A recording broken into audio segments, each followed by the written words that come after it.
So this is the car that Dave actually bought. Actually, what did he buy it for? Oh, he bought it for the bonnet and the guards to go on his 540. However, when the M5 popped up at auction, he thought maybe he could use some parts off this or even put the drivetrain into this shell, because it's actually a pretty good condition car, although he has borrowed a few bits out of it. But all in all, it's actually quite a good, honest car. Now, the reason he got it cheap was it actually needs a engine. So it just sort of, it's a perfect M5 drivetrain swap. But this is it. And this is what we've got to pick up today. So, Dave, I gave a little bit of an intro on what you originally bought this for, but how much did you pay for it? I think $1,100. So it was $1,100, and you bought it initially for the bonnet and the guards, and then you thought you better use a few of the other bits to maybe make your blue one a little bit better as well. Yeah, that's it. It was a perfect 01 or 02 M Sport. The only thing wrong is the motor was blown. Timing guide's gone. Or chain slipped anyway. Actually, I remember trying to get it started, then we noticed that one of the cams aren't actually spinning. Yep. Now that you've had it for a month or so, do you still think the body is good enough for the M5 swap? I think it's fine. It's a really straight body, obviously, except for the hail damage from the other car. But still unsure what to go. But I'm thinking maybe use parts from this car, like the rad support and the rear end, anything that needs to be replaced. Yeah, I guess. Well, we need to get up on the trailer, and maybe when we've got a hoist, we can have a look underneath it and really check what it's like. Let's get it loaded up.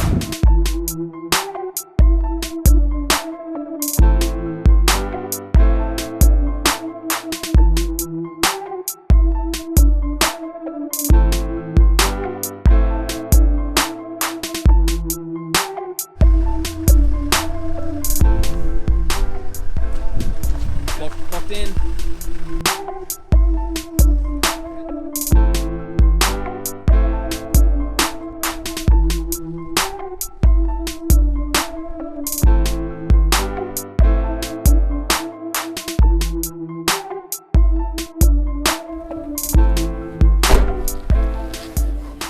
So, 535 is dropped off, Finally. and we're off to Happ. Pick up a hoist. Woohoo. Have you told them about that properly yet? We haven't, guys. Part of moving to the new place and downscaling from our massive shed meant that we'd have enough money to actually buy a hoist. So we have, and we've got one from a local company down in Brisbane. I can't believe how cheap they are. Yeah, and there are quite a few cheap hoists popping up on Facebook Marketplace, and it makes you wonder what sort of regulations or what approval they're really done to. But Happ seems fully legit. They've sold hundreds of them, and it was like $2,400. It's insane. That's so much, even just the raw material for $2,400. But I was surprised. Like, it's kind of the hoist that we wanted to fit in our shed. It's I think it's 4-ton lifting capacity. It is, yeah. Because our shed's not very big, we had to get a certain style of hoist, which we'll show you once we picked it up. But for now, we're on a 1-hour road trip to go and grab it. Let's do it.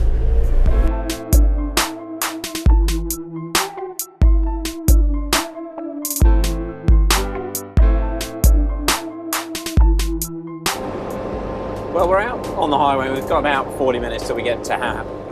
But we were just sort of discussing off camera, and we figured we probably should do it on camera, about the reality of swapping the M5 drivetrain into that 535. So I guess what we're going to have to do, starting at the front of the car working back, you've got to fix the bonnet, because that bonnet is hail damage, so you'll have to get another bonnet anyway. You're going to have to fix the guards.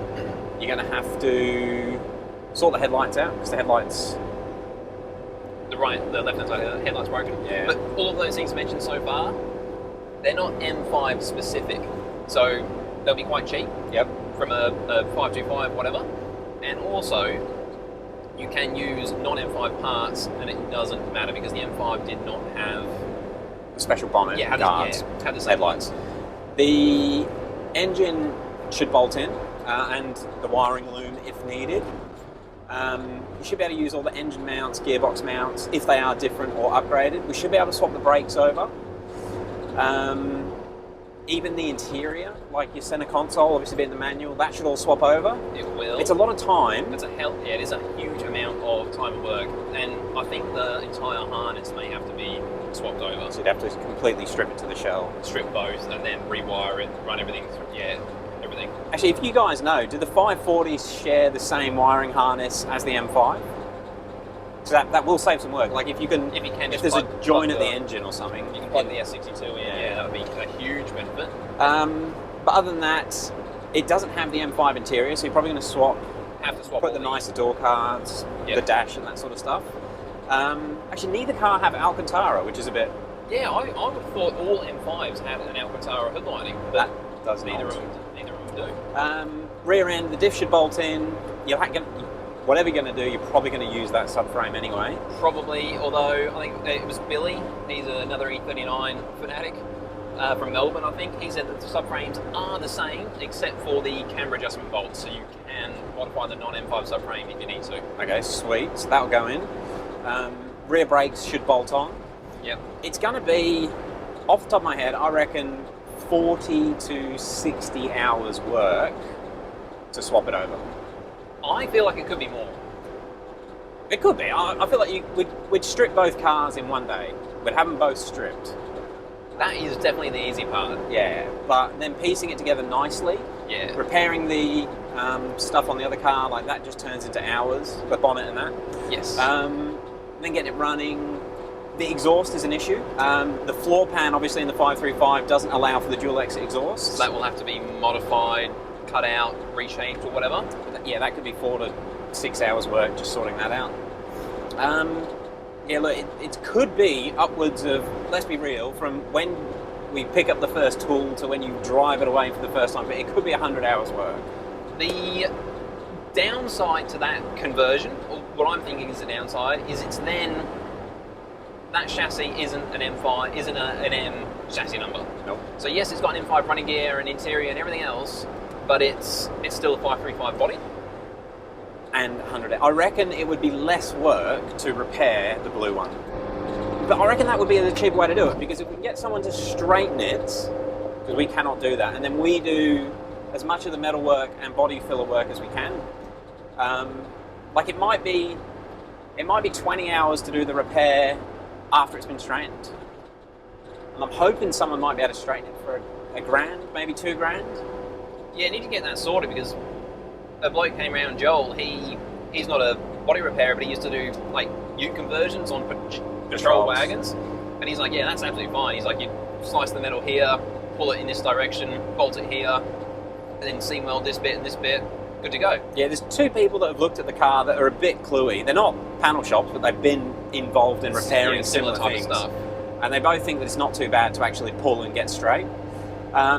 So yeah, right now, you're leaning more towards repairing the blue one than swapping it. So that is still an M5 at the end of the day. It's still an M5, a proper M5, and you'll get a couple of years use out of it. And if you do put it into a wall, you haven't ruined a Minter. Yeah, exactly. And when you do drift it into a wall, that's when you can maybe do the wagon conversion. Maybe. If you did happen to drift it into a wall.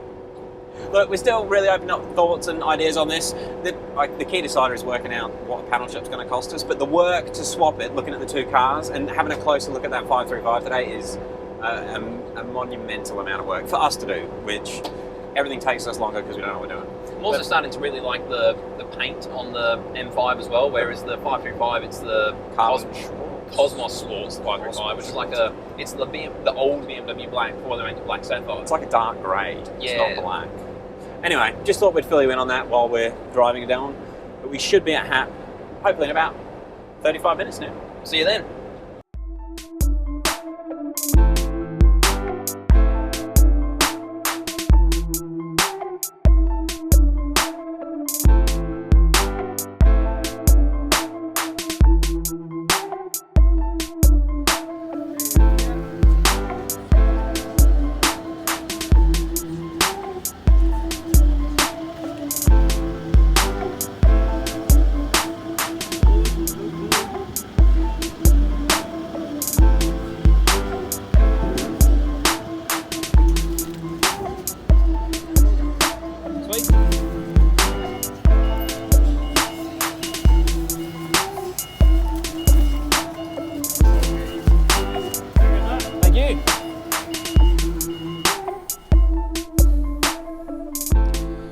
20 to 12, Dave.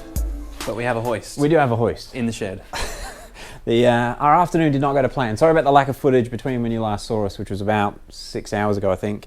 But we made the drive back with a flat camera battery, got the hoist unloaded, got the trailer back, had a shuffle around with the cars, got some work things done, and then all of a sudden it's midnight. Look, I hope this video wasn't too dragging on, but we wanted to show you the 535. We planned to get some footage of it, but unfortunately it's now dark and you can't even see it. And obviously this was important. It's turned out, it was 600 kilos, wasn't it? Yeah. So that was a struggle to get into the shed, but it's in, and I haven't even put a car on it yet, but I'm already impressed. Yeah, no, there's a load more other bits for the hoist over on the other side of the workshop. We'll try and get this set up. We've got some mates coming around on Sunday to help us with that. Tomorrow morning we have, in 7 hours, we have the M2 arriving. We're doing a High pressure fuel pump upgrade. High pressure fuel pump upgrade on the M2, which is going to be pretty cool. Which will then allow it to run full E85. Yes. So that will come back on the channel as well with even more power. It's almost like Declan's trying to beat my 335 with his M2. Weird. Who would have thought? Yeah, and you might be able to see it in the camera angle. We've got another project car that's actually been around longer than anything else, and it is one of the first videos on the channel. But yeah, you should see some more of that now that we're out of that shed and it's out of storage. And it needs some love, yeah, some TLC. It does. All right, guys, look, as always, thank you very much for watching. We really appreciate it. We've got some more videos coming. And until then, We'll see you in the next one. peace. I guess I better start editing.